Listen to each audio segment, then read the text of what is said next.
This news update is brought to you by Grab somebody and tell them hello. Your happiness will be connect to flow. Smile and cheer because that is we flow. Grab somebody and tell them hello.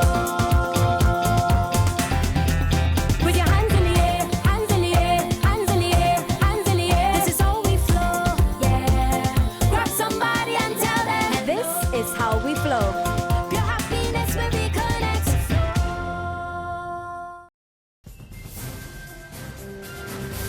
It's Monday, November the 9th, 2015, and this is your Barbados Today morning news update. I'm Emmanuel Joseph. Thanks for joining us. We begin with news that Barbados will soon have special areas designated as crop-over zones. Minister of Culture Stephen Lashley identified Spring Garden Highway as one such area. Lashley was responding to concerns expressed last night during a live broadcast of the People's Business on CBC TV by promoter and masquerade band leader Freundel Stuart about the struggles experienced every year with people complaining about loud noises from fetes and other musical events. I do share some of that concern, but we have to be able to find innovative ways in which to deal with that. One thing we are now talking about, for example, is the need for special legislation for crop over, designating certain spaces to be crop over zones. Looking at, for example, the Liquor Licenses Act, amending that to make it more user-friendly in relation to what crop over needs to be. We are a very small island, and it is quite possible that if we have a 10-week festival with so many fetes and activities going, that some people may say, well, a particular event is disturbing a particular neighborhood. You don't have to go very far, by the way, to disturb, quote-unquote, various areas. I think we have to look at special legislation that actually governs the activity in crop over, and where, for example, there are issues like what Chaplin is talking about, that we even liberate some of those issues, regularize some of those issues, not to be seen as disturbances, because crop over is a very short span of time. Stuart had earlier suggested that all Barbadians needed to be educated about the importance crop over held for all of Barbadians, not only the economy, but to their very psyche. At crop over time, the promoters, the valuers, the musicians, we always hear how we are struggling to have an event that, is bothering people, that, they can't go past a certain thing, all these different things that should not be happening. When we should be assisted, we always feel that if we are fighting.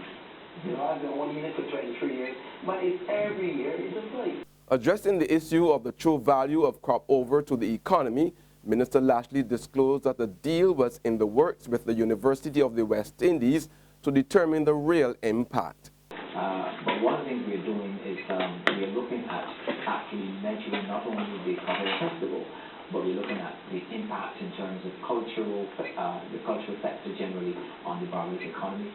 We have just entered into an agreement with the University of the West Indies to do what we call a mapping exercise, which would give us a much more accurate measurement of the impact of the sector on the economy generally. So that would also trace and give us a more accurate measurement and a more updated measurement in terms of the impact of crop over. The minister noted that last year crop over brought in $100 million into the economy.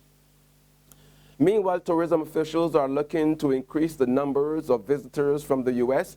with the introduction of JetBlue flights to Barbados. The airline made its inaugural flight to Grantley Adams International Airport on the weekend with a number of industry representatives present to welcome passengers and crew. Among them was Petra Roche, director of the U.S. for the Barbados Tourism Marketing, Inc. A UN agency has credited Barbados as one of the only two Caribbean countries in the forefront of the fight to move despair of persons infected with HIV/AIDS to hope. Executive Director of the United Nations AIDS Program, Mikel Soudebe, praised Barbados over the weekend for leading the way successfully against the spread of AIDS during the signing of a memorandum of understanding between his agency and CARICOM. I celebrate the success of Cuba having no babies born with HIV. I can say also congratulations to Barbados, where we are It's 6 years now that they don't have babies born with HIV. So that is also a very important signal that we can end this epidemic, because it is a dream which we would have never had a few years back when people were dying, not having hope. We move from despair to hope. There's regional and international news after this short break. Secure your future, be financially strong. Since 1983, we have been there for you. A smart range of products, great tax benefits. We're the solution to your hopes and your dreams. The Barbados Workers Union Cooperative Credit Union. The Barbados Workers Union Cooperative Credit Union. Humble beginnings to smart loans, smart savings. Save smart and borrow smarter. That's the move for me. Stability, prosperity. We're the solution to your hopes and your dreams. The Barbados Workers Union Cooperative Credit Union. The Barbados Workers Union Cooperative Credit Union. Welcome back with the big story from the regional scene. Jamaica's Prime Minister Portia Simpson Miller has instructed her new health minister, Horace Daly, to correct the shortcomings in the health sector.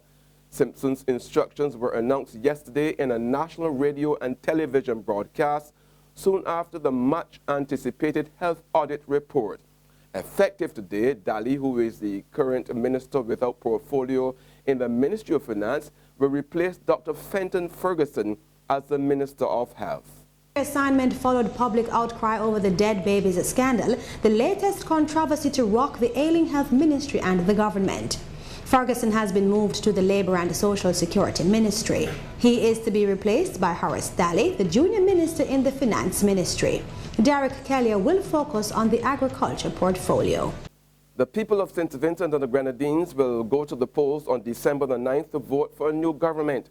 Prime Minister Dr. Ralph Gonsalves also announced on Saturday night that nomination day is November the 20th.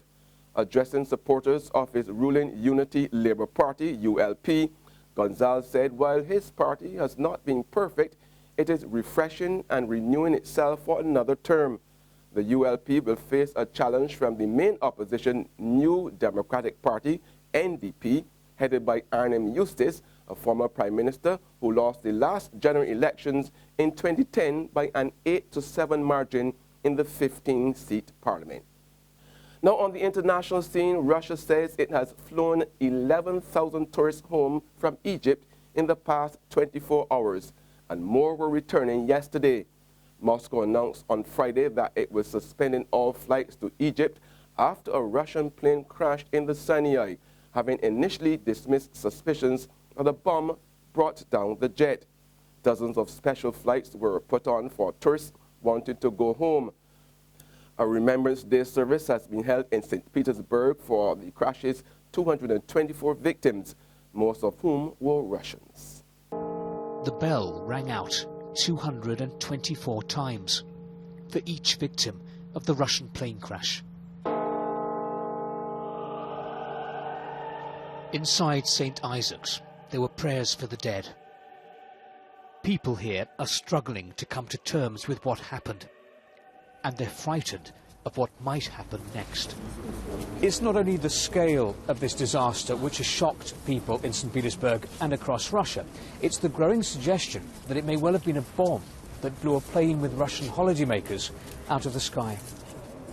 The Kremlin had claimed its airstrikes in Syria would make Russians safer at home by neutralizing the threat from international terrorism. So if it was a bomb that destroyed the Airbus, will Russians feel let down by their government? And that's where we end our Barbados Today morning news update. However, you can join us again this afternoon. Until then, remember to log on to www.barbadostoday.bb, subscribe to our e-paper and email updates, or like us on Facebook. You can also catch us on Izumi Media in bus terminals or Screenplay at supermarkets and gas stations near you. Also tune into Channel 101 on Flow TV and Mix 96.9 FM to get all the latest news and sports. I'm Emmanuel Joseph. Have a fantastic day.